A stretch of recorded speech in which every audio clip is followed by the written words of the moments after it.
Hey everybody, how's it going? The Mark Weber here, joined by Ricky Widmer, and we're doing what we always do. You guys know how this works.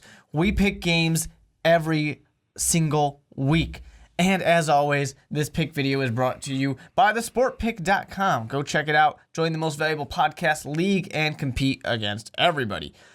So we have some good matchups to talk about. Got some great matchups this week. And the first one I want to talk about is probably the underwhelming one of the batch, and that is the Dolphins-Bills. Yeah, this is one where, the Bills, Rex Ryan, you're getting fired. You don't know your future, but I do, and you're getting fired. And the Dolphins are going to make sure of that. Matt Moore is going to have a phenomenal game because Adam Gase is his head coach, and he's just the quarterback whisperer. He's good with backups, the too. actual quarterback whisperer. So I got the Dolphins in this one easy. Yeah, I don't necessarily think it's going to be that easy because of the backup quarterback situation, but Matt Moore is no scrub. He's been in the league for a long time, and there's a reason why. It was his first start since 2011. Yeah, he's had a lot of opportunities where he probably could have or should have started. Injury is the big issue for Matt Moore. And now injury is why he gets this opportunity. I'm going to go with the Dolphins as well. I think that Rex Ryan will be fired, and he's got to lose games to do it. So let's talk about the Bucs and the Saints. This is a much more interesting, better matchup, I think. This is one where I'm going to go with the Saints, and the reason why is that Buccaneers game against the Cowboys. The one thing I wanted to tweet out, but I didn't, was, well, mainly because I didn't have enough characters to do it. Mainly the reason why I would choose Marcus Mariota over Jameis Winston at this point in the career, if you're telling me who do I want to start a team after and build my team around, is because you look at that game, and I know the last one you can't really blame on Jameis, but decision-making and accuracy for Jameis Winston is being his biggest flaws, and it showed against the Cowboys, especially the little headbutt that he had that really was a boneheaded play. The Saints, yeah, you got the better half of them when you played them at home. Now you get them in New Orleans. Got to go with who dat. Yeah, this is kind of the last hurrah for the Saints. They have jobs to save. They have, basically have to convince Drew Brees to stick around because things are just not looking good in New Orleans. And it's not necessarily like everyone can easily just get up and leave. But things don't look good in New Orleans. They need to do something to support these guys and make them want to be there. As opposed to the other side where the Buccaneers, people want to be there. But with that being said, I don't think this is a playoff team. I don't think they're going to get there. Yes, sure, everybody. The defense is good. But they give up more points than your team scores. And that's a problem.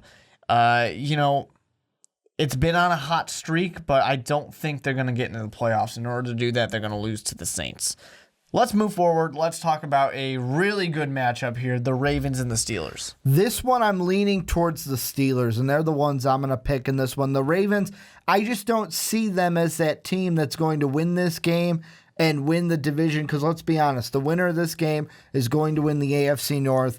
I'm going with the Steelers riding a big game from Big Ben and Le'Veon.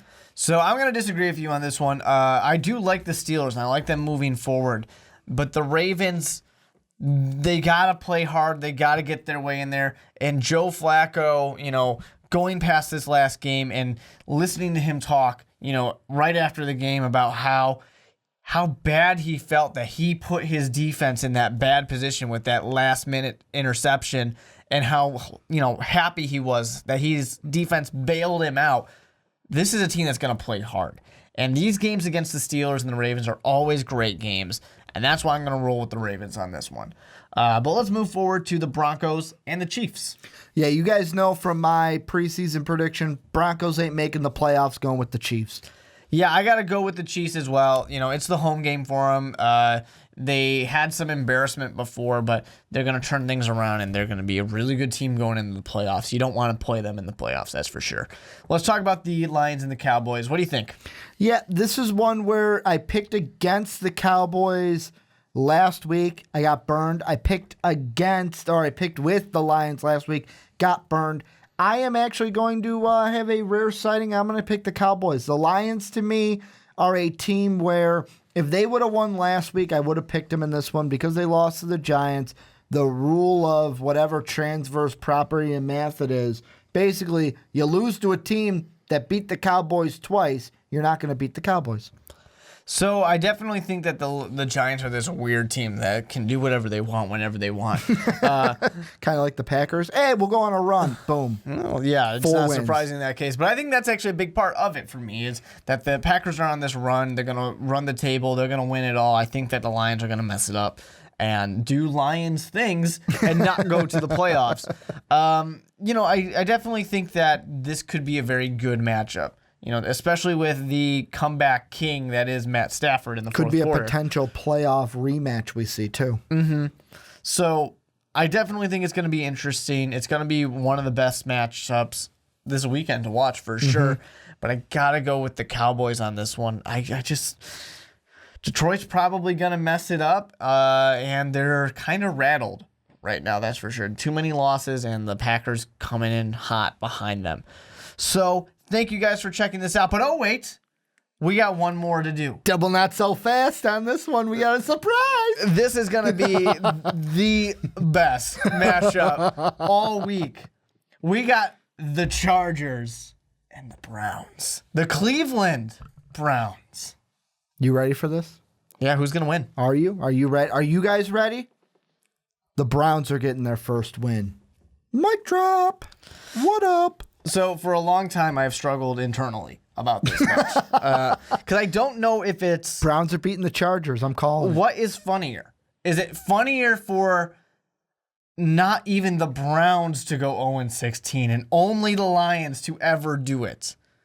Or is it funnier for all time the Browns and the Lions to be linked in 0-16? No, Lions, you're the only one. Browns are winning this game. I can't. I want to say to Lions fans, not even the Browns went 0-16. They won one game. I would love that so much, but I'm gonna roll with the Chargers. Browns. Yeah, this is 0-16. Browns are getting their first win right here, baby. I don't know. This is the game. This is the game that's going to happen in the dog pound against the team that doesn't like to close out games. RG3 redemption. If this happens, the Browns win, everyone gets fired. and Mike McCoy, he out of here. They're like, all right, Chargers. Nope, you're getting demoted. Alabama, you're getting promoted. You guys are an NFL team now. Congratulations. Nick Saban, but I didn't want to coach in the NFL. Nick Saban's back. I've tried so hard not to get here again. But let us know down below what you guys think about all of these games, any of the other games in the NFL too. What's going to be your favorite one to watch? And, playoffs are coming up. Is anyone locking it in? Is anybody getting eliminated this time? Let us know down below. And of course, check out thesportpick.com. So we'll see you guys for week 17 next week.